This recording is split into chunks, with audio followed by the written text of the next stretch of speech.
First off, I don't want to hear nothing about my fat rolls or my quality skin. I'm working on it. But how y'all doing? All right. So today is going to be a one take, something simple. I'm getting ready to make some different moves. Granted, people say it's only 13 subscribers. You're right, but it could be 15 tomorrow, maybe 20 next week. Who knows? I like to do this. It allows me to talk to people when I having to hear feedback. I think everybody wants an ear. YouTube is an ear for people who choose to watch the videos. Anyway, so what the new thing is, I think I'm gonna invest in. I have a camera. I'm a photographer, of course, right? But I didn't even know that my 6D Mark II has a great video recorder. In fact, there's a brother, friend of mine. My brother, I'm not talking about, race, anyway, it's another story. But he lives in Africa and he uses his 6D Mark II to do the filmography. He does wedding filmography, he does actual independent films, and great quality. He's using his 6D. So I'm like, you know what, maybe if I brought better quality videos, and when I send it out, people to the website to go take our pictures, if you click on the icon, it shows everything I have. And it takes you right to the YouTube channel. Now, if you go into the YouTube channel and you see somebody with the camera up to their neck like this, I'm like, all right, what's wrong with this guy? He wasn't ready. But if you start seeing better quality, nice edits, voiceovers, the whole works, I think I would like to see that myself. To turn on one of my videos, like, oh, that's pretty cool. So you got to invest in that stuff. And so that's what I'm going to do.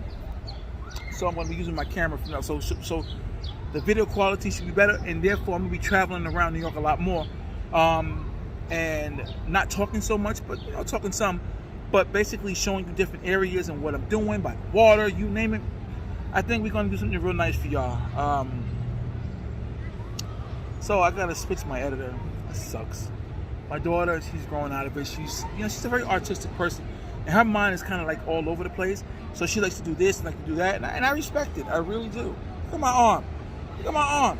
Because some waterhead probably took a book of matches and he wrote some nonsense, and look at me. And I got, oh, come on. That's bad. This whole video gonna be about this. Anyway, no, I'm gonna stop. So, and I gonna lean back on it. That's all right. This is ridiculous. Anyway. So yeah, I want to support her. She wants to learn the guitar, and she wants to get into some other artistic stuff that she does, because she draws and she paints. So I want to support her as much as I can. So I'm not going to hold her back. This is my thing. So I might be transitioning to my son. So he's taking an editing class to get a familiarity with all this stuff. I'm not going to make these videos too long, I promise. I'm noticing that the shorter the videos, the more people are inclined to look at them. But it's a beautiful day in this park, man. So I'm getting to call my dad, I think he's having a bad day. His dog is not doing well. We gave him the dog 15 years ago. Marble. Marble's a funny little dude. But, you know what? My dad and his dog were so tight that there'll be time my dad be driving his Mercedes, right? Because he's old school, driving his Mercedes. And the dog be in the front with the Kango hat on, in the front seat looking out the window. Like he a OG himself. And my father had literally told me to get in the back seat. I'm not getting in the back seat for the dog. There's no way I'm getting in the back seat to the dog.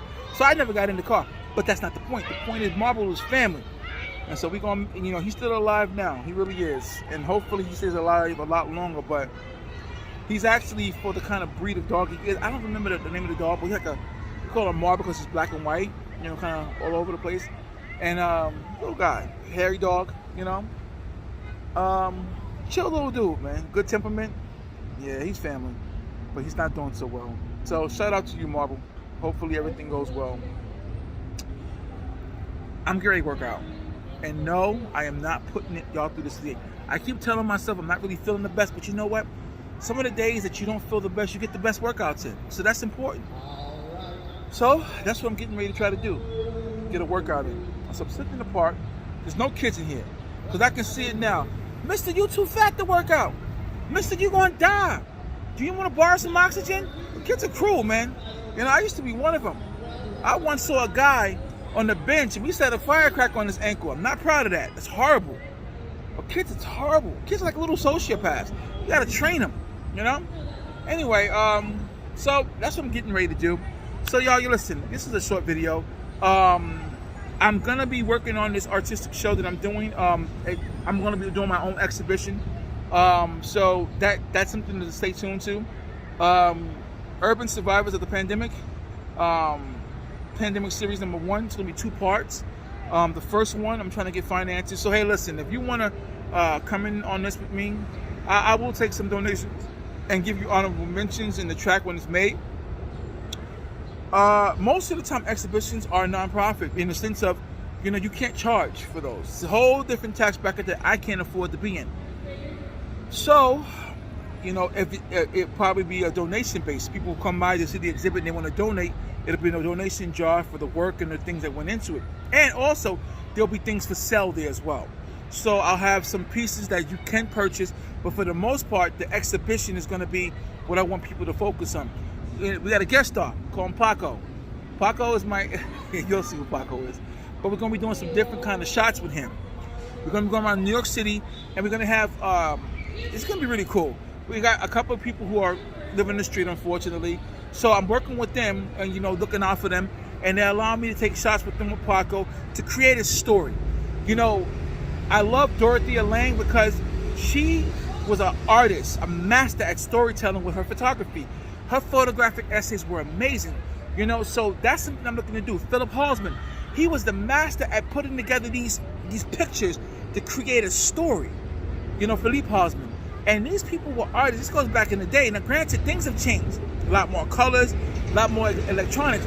But I'm old school. I want to be able to use the new to create and combine it with the old to create something like a nice hybrid where people are like, yo, this is nice. Yo, what you did with this? But you know, what you trying to say here? Well, this is what I'm trying to say. You know, be careful. This world is crazy. This world is ending. This world is rough. And when I say the world is ending, I don't mean that the earth is going anywhere. I ain't going into all that. But what I mean by that is that the way things are, it can't last much longer. Things will have to change. And we ain't getting into all that. This is not a political, this is not a controversial YouTube channel. This is a artistic YouTube channel. So that's what we're trying to do. So hopefully we're able to get more subscribers. Until that time, let me get more workout in.